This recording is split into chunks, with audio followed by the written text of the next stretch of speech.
when Caitlin's light shines on her, it shines on all of us. And I think everybody else needs to embrace that a little bit better. Listening to Lisa Bluder speak in these interviews, in these press conferences, it allowed us to feel a sense of, you know what? Caitlin Clark has some strong people in her corner. And if not, Lisa Bluder definitely is a strong figure in that corner. Imagine this. You're the most talked about player in NBA history, shattering viewership records, driving ticket sales to record-breaking levels, and generating over a quarter of the league's revenue.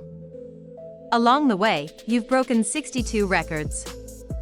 It seems like a cause for celebration, right? But not exactly. Caitlin Clark, widely regarded as one of the brightest stars in basketball, is facing unexpected backlash not from rivals, but from those who should be her biggest supporters. Clark's journey from college sensation to WNBA standout has been extraordinary. During her 4 seasons at Iowa, she averaged an astounding Bluder was the coach for Caitlin Clark and obviously had the front row seat, if you will, and helped shape what has become this phenomenon. 28.4 points, 7.1 rebounds, and 8.2 assists per game. But her brilliance goes beyond the stats. Her electrifying style, combining deep three-pointers and dazzling assists, left fans in awe and opponents scrambling.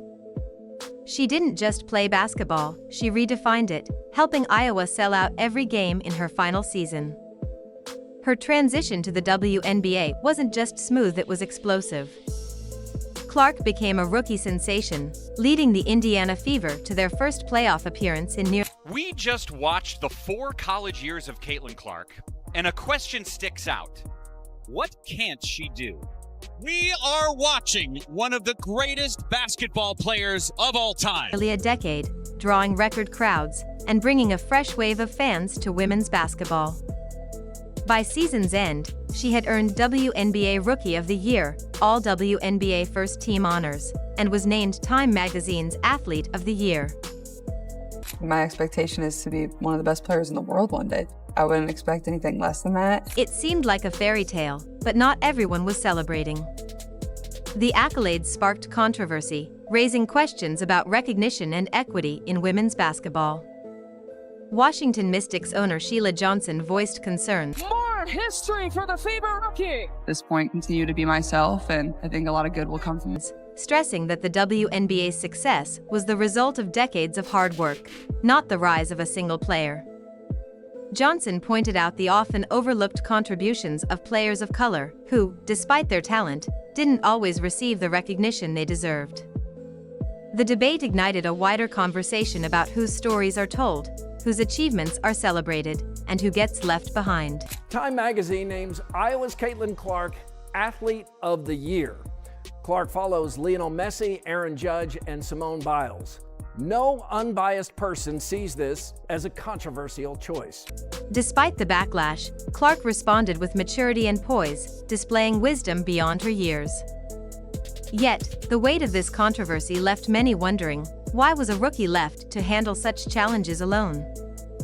Enter Lisa Blutter, Clark's former coach and unwavering advocate.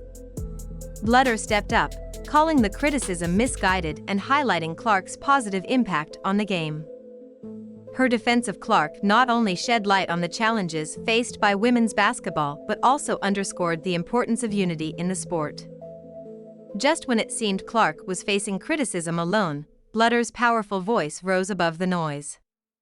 Well, Washington Mystics owner Sheila Johnson tells CNN it's race. Johnson suggests putting the whole league on the Time cover could have prevented hard feelings. Blutter isn't just any coach, she's the mentor who guided Clark through her transformative college career at Iowa, watching the rise of a superstar firsthand. Their relationship began long before Clark became a household name back when she was in Hard feelings? Clark elevated a 28-year-old league to relevance it had never approached. You would think that would be appreciated, especially by an owner who had nearly a third of her team's home attendance come from 2 Fever games. 8th grade. Blutter has never been one to remain silent in the face of injustice. As the criticism against Clark intensified, she stepped up with a passionate defense that demanded attention. She didn't just support Clark, she challenged the entire basketball community to reconsider its perspective. To Blutter, and I just want to know how you feel or how you respond to some of those criticisms when you have to deal with something that it's really not your problem. Like, I feel like it's them looking in a mirror a little bit, but it still comes down on your shoulders. I feel like I always have had really good perspective on everything that's kind of happened in my life, whether that's been good, whether that's been bad. And then obviously coming to the WNBA, like I've said, I feel like I've earned every single thing that's happened to me over the course of my career. Clark isn't just an exceptional player, she's a transformative figure who's elevating women's sports. Blutter argued that Clark's success is about more than personal accolades, it's about expanding the sport's reach, attracting new fans, and shining a spotlight on women's basketball like never before. Blutter even compared Clark to tennis legend Billie Jean King, a trailblazer for women's equality in sports. The message was clear. Caitlin Clark isn't. We got to start with one of your other, I guess, maybe, previous daughters, top athletes from Iowa. Of course, I'm talking about Caitlin Clark. Wow is all I can say. I mean, I can't imagine what the last 12 months have been like for her, but it seems like she handles every single piece of adversity thrown her way with poise and class. So, in your opinion, how do you feel like she's handled it all, and have you had a chance to speak with her much? Simply playing basketball, she's reshaping the narrative of the game, both on and off the court. Lisa Blutter, in her defense of Clark, directly addressed the criticism from Washington Mystics owner Sheila Johnson, who had suggested that the collective achievements of the WNBA as a whole should be recognized over Clark's individual spotlight.